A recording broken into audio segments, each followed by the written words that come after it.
Hello, and welcome to another episode of The Well-Appointed Mystic. My name is Anna, and today I would like to talk about something that is sort of tarot adjacent.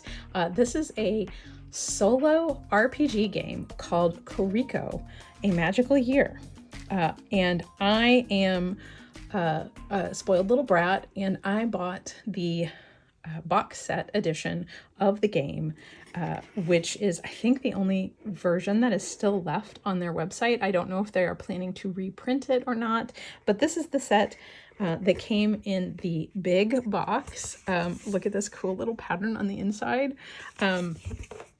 And with the game book,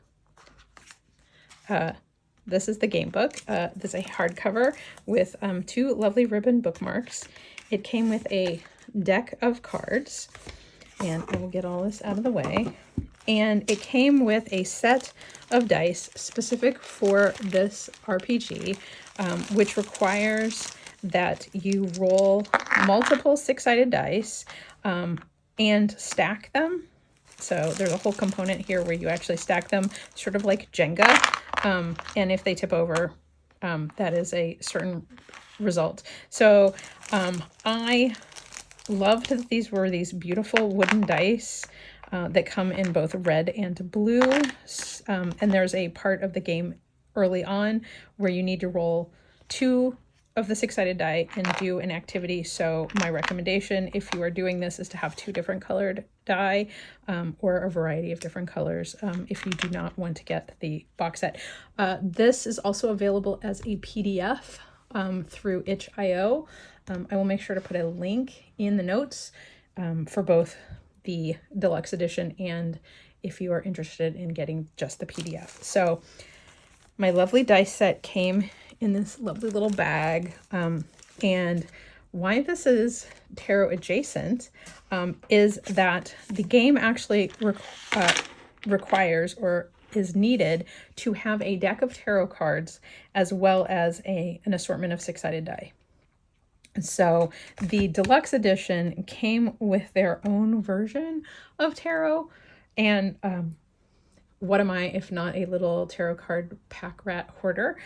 So I had to get the edition with the card deck, but it is not necessary, and as I will show you, may not necessarily be something that you need. So this is a good way to decide whether or not you want to have the full set. So the card backs, these are basically like playing card sized cards, and they come with two card reference and skill reference. So basically you're going to end up using your tarot cards to reference different skills. So like in an RPG where you have like what can power up or what is going to be dominant in a particular thing by pulling a card and getting either wands, cups, swords, or pentacles, it will influence sort of which skill you may be accessing. So I thought that that was really cool.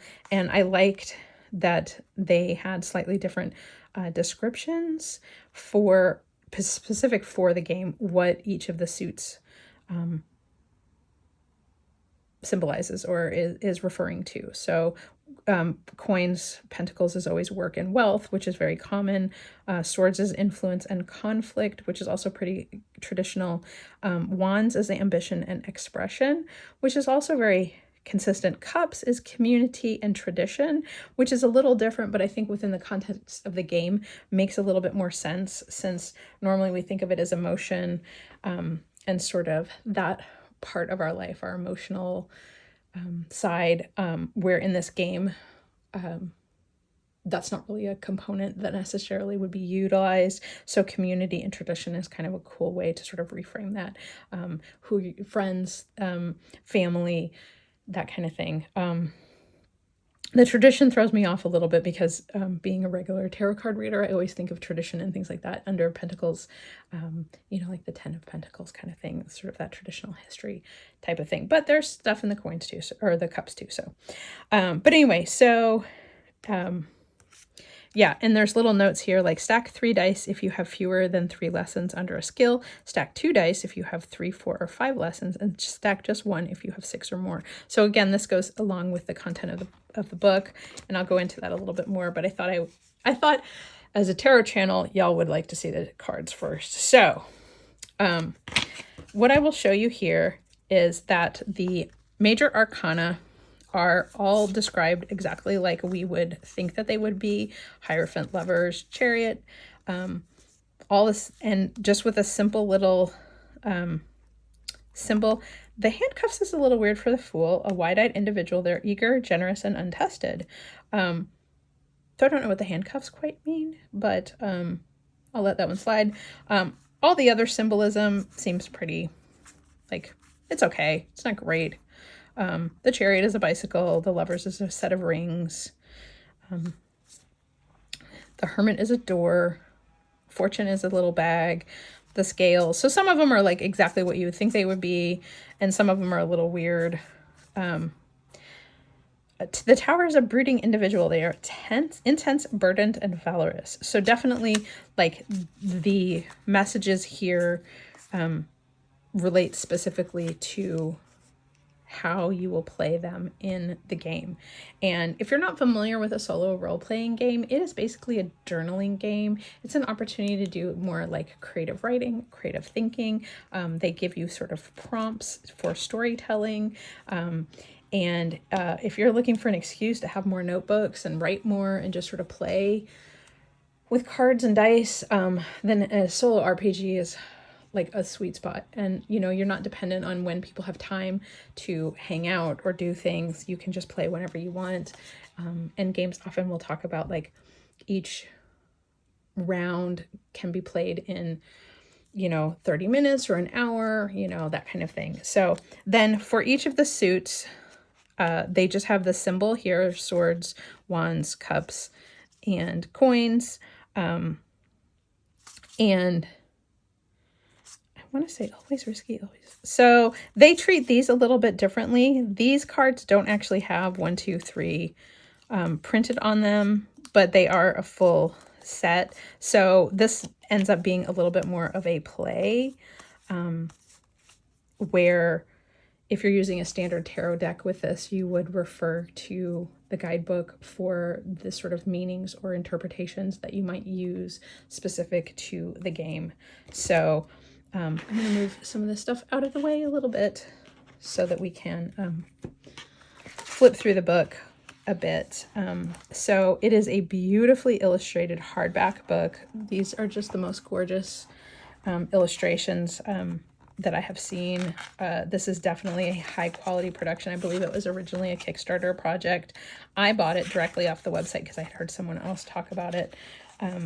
But it starts off with what you need, how to set up your journal that you'll use for the game, and then talks through the prompts and the writing, and taking a break between each sort of volume. And the book is divided into 7 volumes, and they're color coded. So if you look at the side of the page, you can see that they're sort of, so this is a volume and that kind of thing. So, and then I think in the back, yeah, here's the walking through the cards. So the meaning of each of the tarot cards. So, and there's even music and song references, which is cute. But yeah, so I wanted to check.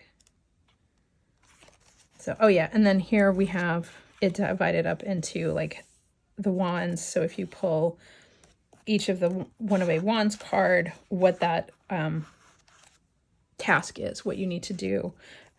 So it's definitely taking a different tact on those. So they're divided into moments and consequences. So we have the wands, the cups, the swords, and the coins. So definitely think I need to move my bookmark back here because I haven't gotten this far in it, but I really wanted to share with you guys how this game sort of works. So as you're as you move through, so the whole premise of this is basically creating your own version of Kiki's delivery service.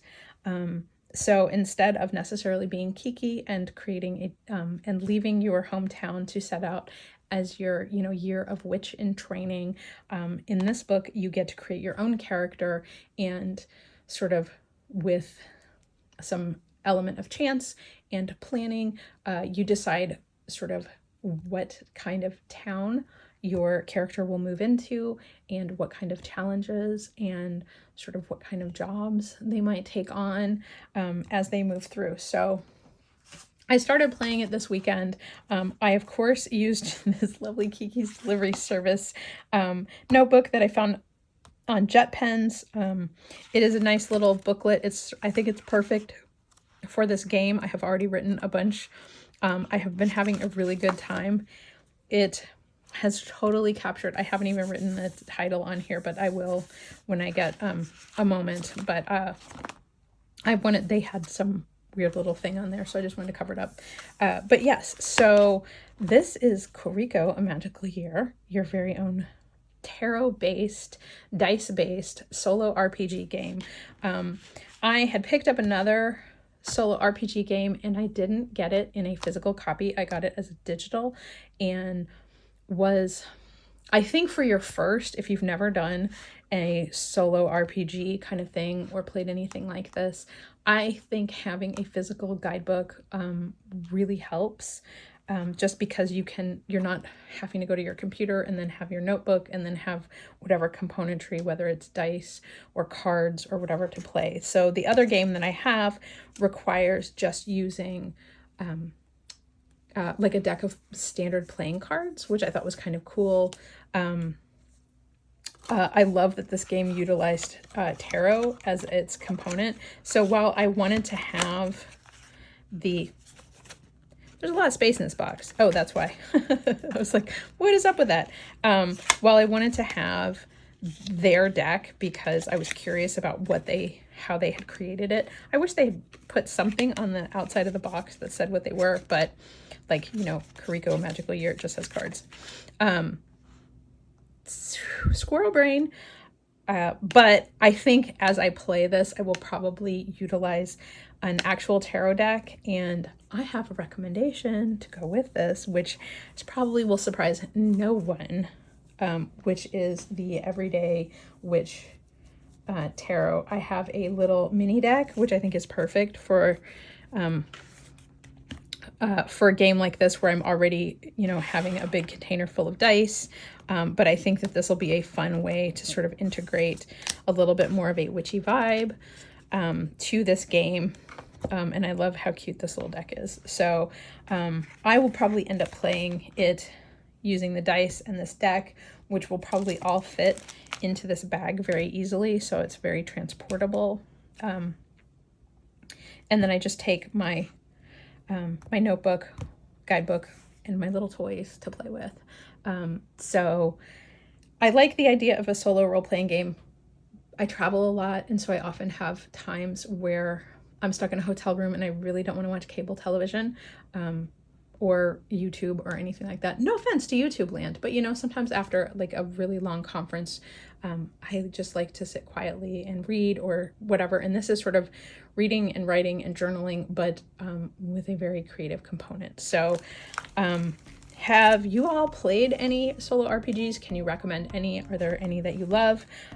And are you considering purchasing Koriko in any of its available formats? Is this something that you think you might dig? Please let me know in the comments. Thank you so much for watching this video, and I look forward to talking to you again soon. Bye!